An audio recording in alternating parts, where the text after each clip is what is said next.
This is Navigating the Middle Market, a podcast by Pitcher Partners that tackles the make or break moments every successful business leader faces when taking your business to the next level. On the show, we'll talk to experts who'll share actionable insights to help you navigate the common pitfalls you'll experience when scaling up. I'm your host, Anna Hacker.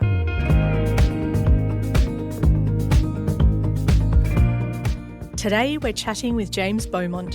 James is a partner here at Pitcher Partners Melbourne. James specialises in both buy-side and sell-side transactions and has a talent for explaining complex issues clearly. He has achieved a number of significant deals over his nearly 20-year career and has previously taken out the top spot of 200 M&A advisors for highest volume of deals completed in Australasia. In this episode, James will explain why you buy a business as a growth strategy and how to prepare, what the buying process looks like, and what are the deal breakers that will derail a deal. Let's jump in. Hi James, welcome to the show. Hi Anna, thanks for having me. Absolute pleasure. I can't wait to actually hear about everything deal makers. Well, I hope I don't disappoint. I'm sure you won't. So let's get right into it. What are some of the reasons for acquiring a business?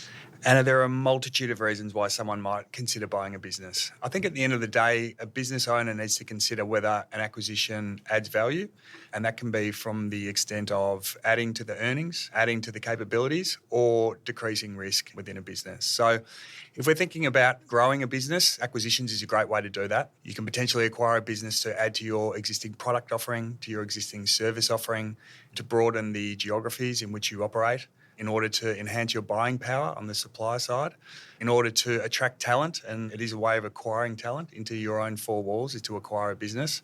And what we're seeing in this day and age is tech enablement is a huge driver of deals as well. So a lot of businesses will buy tech-enabled businesses in order to really enhance their offerings as well. So there's a huge amount of reasons why you might buy a business. The other way is really looking at risk, at decreasing risk, and that might be through increased diversification of your products and services. Or again, it might be about bringing on a capability which will future-proof your business in this sort of ever-changing world. So it really isn't one size fits all when you're looking at this space, is it? Definitely not. It's probably why you need really good advisors around you helping you. I paid you to say that, Anna. Thank you. Well, getting into your capabilities and I guess some ideas for the listeners, what are some of the strategies for going about buying a business? And probably don't say all of them. People still need to talk to you, don't they, James? Of course they do. Businesses can obviously do a lot of the legwork themselves, but what we find is both trade businesses and private equity businesses, they really do rely on their networks of advisors who really are their feet on the ground and are talking to business owners all the time. They have their finger on the pulse in terms of what businesses may or may not be for sale, and also can add a lot of value from a strategic perspective as well. Talking to your advisor can open up ideas and opportunities that you may not have thought about. Business acquisitions can happen one of two ways. You can have a proactive strategy whereby you go out and actually source the business yourself and identify that business. Conversely, often when businesses are for sale, they will approach buyers in the market who may not have thought of buying that business, but once the information is provided, often it can make a lot of sense. So that's what we call the more opportunistic or reactive acquisition strategies, which can be equally as valuable to a business owner. And so I could imagine that it's often the case that you want to set your business up for success in a sale. Of course. And so what is it that you need to get in place before you're buying a business? And we might talk later about the opposite. What I would say about buying a business is you want to be sure and you want to have done your work before entering into a transaction. Businesses, it's not like a piece of property. They are very complex beasts with a lot of moving parts. So you really need to understand what you're getting yourself into and understand the business that you're buying.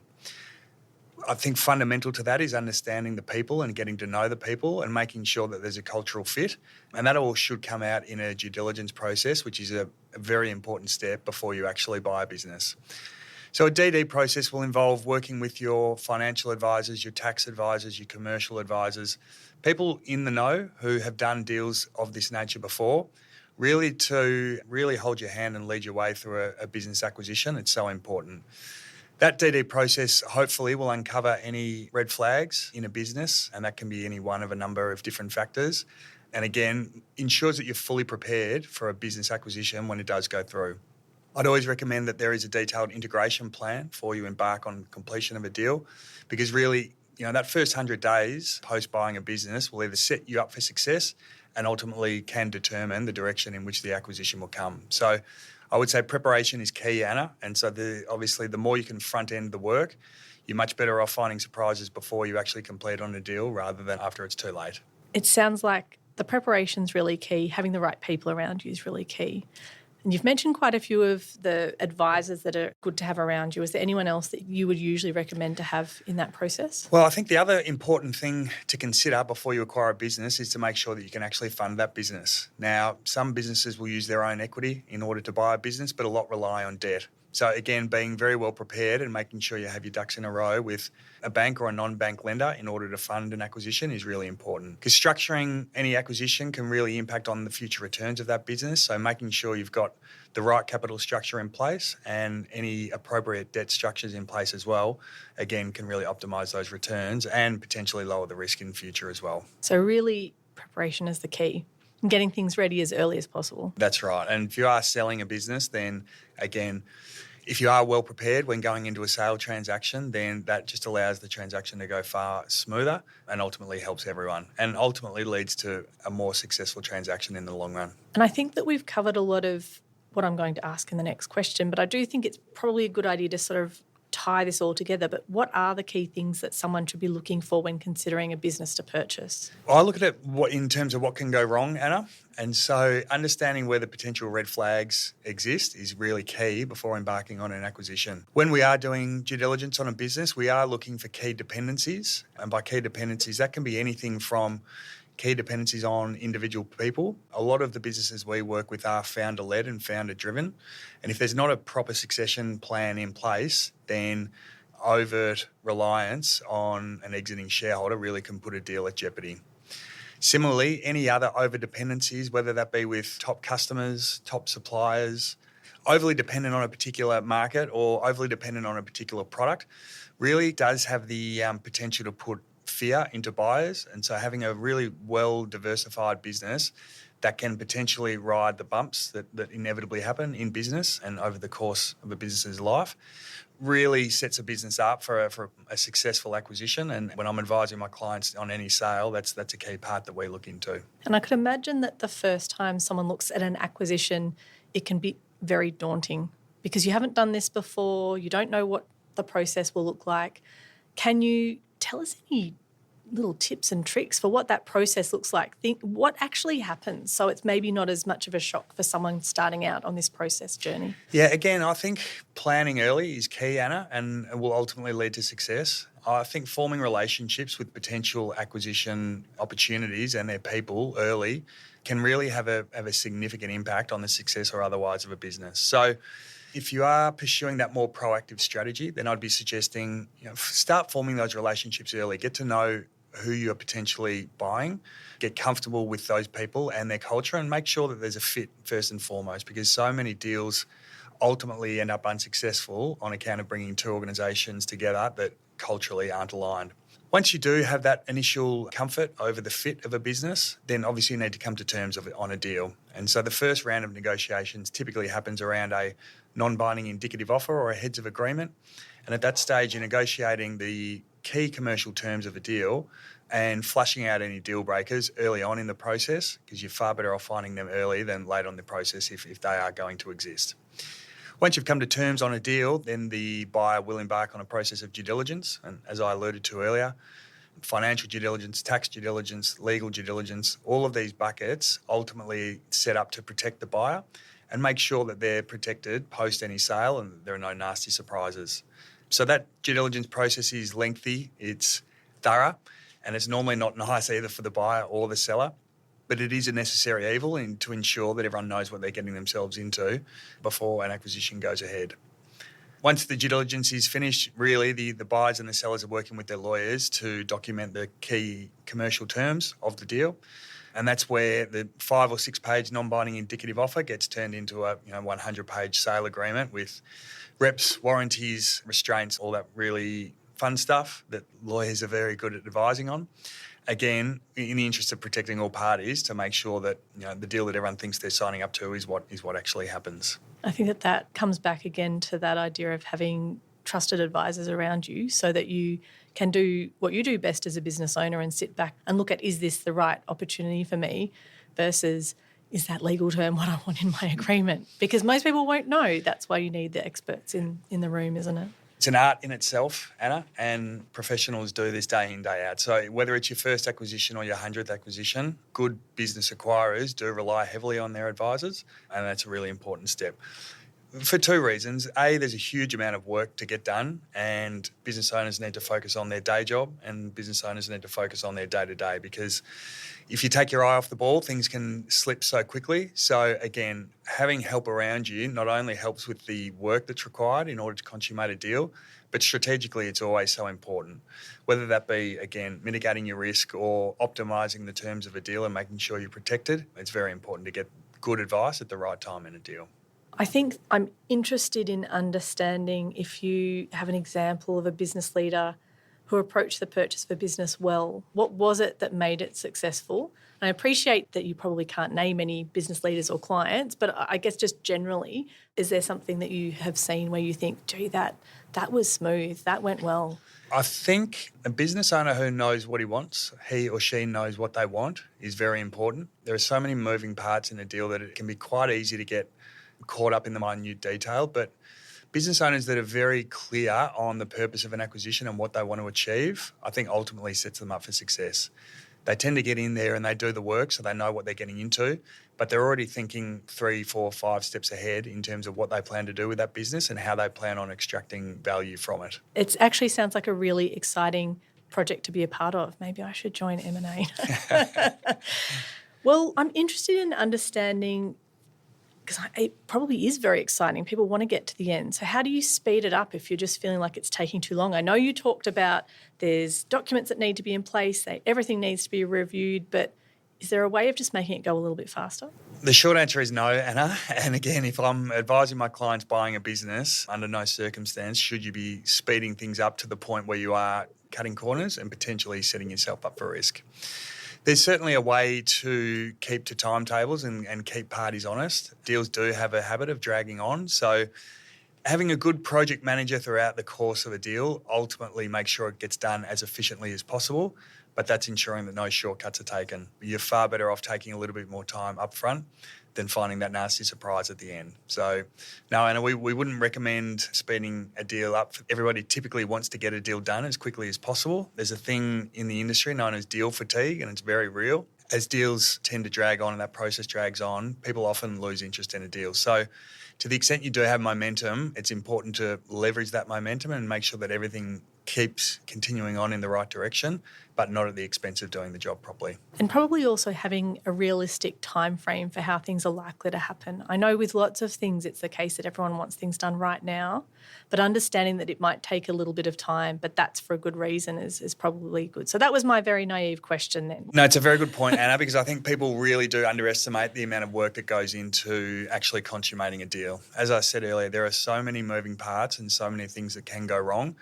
that there are a lot of T's to cross and I's to dot to make sure, both from a buyer and a seller's perspective, to make sure things are done right and in the right order. So you don't want that to just happen overnight? It can't happen overnight, unfortunately, as much as everyone would like it to. As I said, it's not like buying a house. It's a far more complex beast, and as a result, far more work goes into it. So I think that probably the listeners would love to know, and you have mentioned this a few already, but what are the red flags? You know, the key red flag that I look for when doing due diligence is an over-dependency. Businesses are valued based on their certainty and about the future cash flows. And so the more diversified and the more certain future cash flows are, then the more that business is going to be worth. So if you've got uncertainty, obviously that's the flip side, and your business is likely to be worth less. So over-dependencies have the propensity to increase risk, and obviously that's not a good thing when embarking on a deal. So we really look for things that can go wrong after any acquisition and things that are not necessarily on solid footing before going into a deal. Again, whether that's key reliance on a key customer, key reliance on a particular service or product, key reliance on any employee. Often vendors will own a lot of the key relationships of a business. And if a vendor wants to step away, 1 month, 3 months, 12 months after a deal, that really has the opportunity to reduce the value of that business. So making sure that you plan for vendors to step away after a deal is very important, and making sure that you have a plan in place to make sure that what you have bought sticks around and is there for many years to come after you acquire it. It's about the relationships, all of the surrounding circumstances, and making sure that you have everything actually in place, not just for the deal to go through, but for it to be successful afterwards. Yeah, there's no guarantees in this business, Anna. So all you can do is prepare as much as you can and try and mitigate the risks. When you're dealing with people, when you're dealing with so many moving parts, things do inevitably go wrong. And that's where not having over-dependencies, things will go wrong, but if you're not too reliant on that thing, then you can typically weather the storm. It's where you've got 30%, 40%, 50% of your revenue or your profit associated with one moving part. If that one moving part goes wrong, then there's the real threat that you have evaporated a lot of value for your client. And that's certainly critical advice, I'm sure, along the process, to understand where the risks are, but where is it that most purchases fall over? So what often seems to make them not go through? I would say it's the people. More often than not, it's the people. One of a business's largest piece of intangible assets are its people. And if you don't have people willing, committed and ready to engage with a new purchaser and being fully engaged with the business post-acquisition, then that's really where the risk lies. Of course, it depends on the type of business and the industry, but pretty much every business I've ever seen is very reliant on its people. And if those people aren't committed and aren't on board for the acquisition, then that's probably the biggest risk in terms of a deal not going well post-acquisition. So, James, I think that over your career you would have absolutely seen trends in the work that you do. And so what are the trends that are emerging, do you think, at the moment in this space? And ESG is increasingly becoming important on every single deal that we see. We released our 11th Dealmakers report, which surveys 60 dealmakers and the trends emerging. Over the past 5 or 6 years, focus on ESG is becoming increasingly important for bidders when assessing the suitability of an acquisition target. In our report last year, 25% of deals fell over on account of ESG concerns.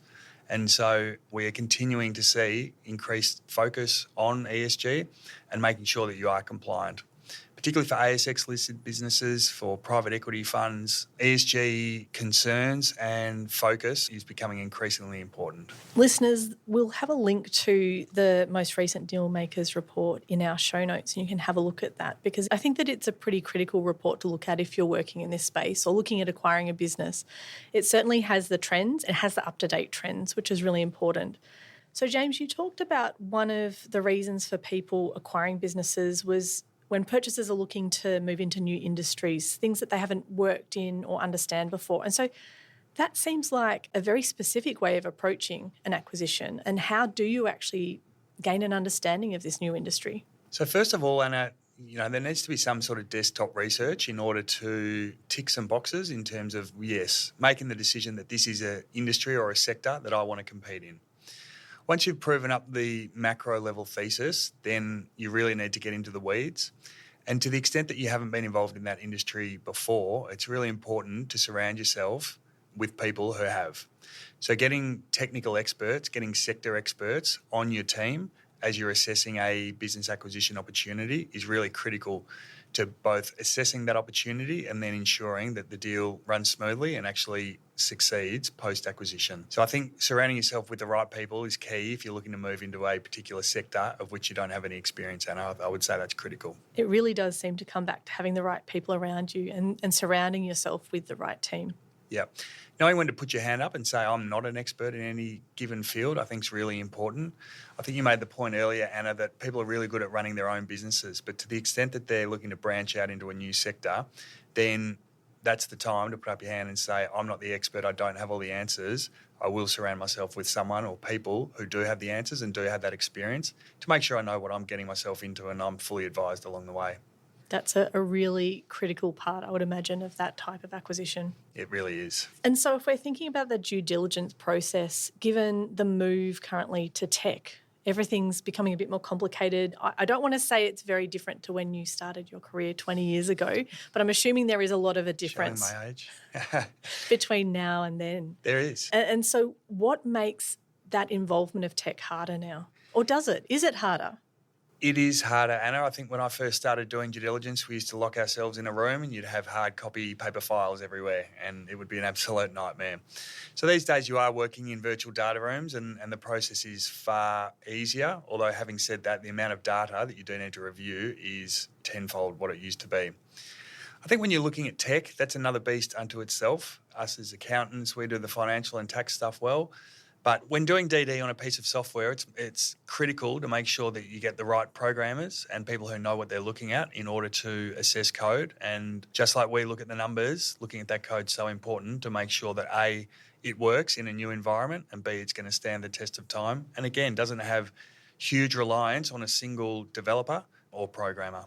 And so I think that it's something that the listeners will really want to understand, the actual process of acquiring a business and understanding what that might look like. Can you give an example that maybe you've worked with or where you've seen the process just be really smooth and really flow well? When I think about due diligence processes that have gone well, and I'm thinking of a project I worked on in the financial services sector not too long ago. The acquirer approached this acquisition with a huge amount of rigour and a huge amount of attention to detail. They left no stone unturned and they were unashamedly going to understand every nook and cranny of this business before they were going to make an acquisition. So it was at times a tiring process, but I think everyone would agree that it was a process that set all parties up for success and ultimately was a big part in making sure that that acquisition was a success and continues to be a success. But again, in that instance, the acquirer got the experts in when they really needed them. And then to see those experts working with the target, seeing people who knew exactly what they were talking about converse, understanding the opportunities, talking about the risks, how those risks would be mitigated, really ensured that everyone was on the same page and had their eyes wide open when going into the deal. And that ultimately led to the success of that deal. Wonderful. Is there anything else, James, that you'd like to leave the listeners with? Some little nugget that will help them understand this space better? Another finding from our recent Dealmakers report, Anna, is that there has been a recent switch to more opportunistic deal making. And so my piece of advice to the listeners out there is make sure that you are agile and make sure that you are ready to act in the case that an opportunity does come knocking. Because often in this space, fortune does favour the brave. And whilst I will make it clear that any deal that's done needs to be very well planned and executed, but being ready to capitalise on an opportunity when it doesn't necessarily present itself from your own proactive research can really add a lot of value to your business in the long term. Wonderful. Thank you so much for joining us on the show, James. Pleasure, Anna. Thanks for having me. You've been listening to Navigating the Middle Market. This podcast is brought to you by Pitcher Partners Melbourne. To learn more about how Pitcher Partners can help you scale your business, head to our website, pitcher.com.au. To make sure you don't miss an episode of Navigating the Middle Market, be sure to subscribe to or follow the show in your podcast app. And while you're there, leave us a 5-star review. It really helps others to find the show. I'm Anna Hacker, and I'll see you in the next episode.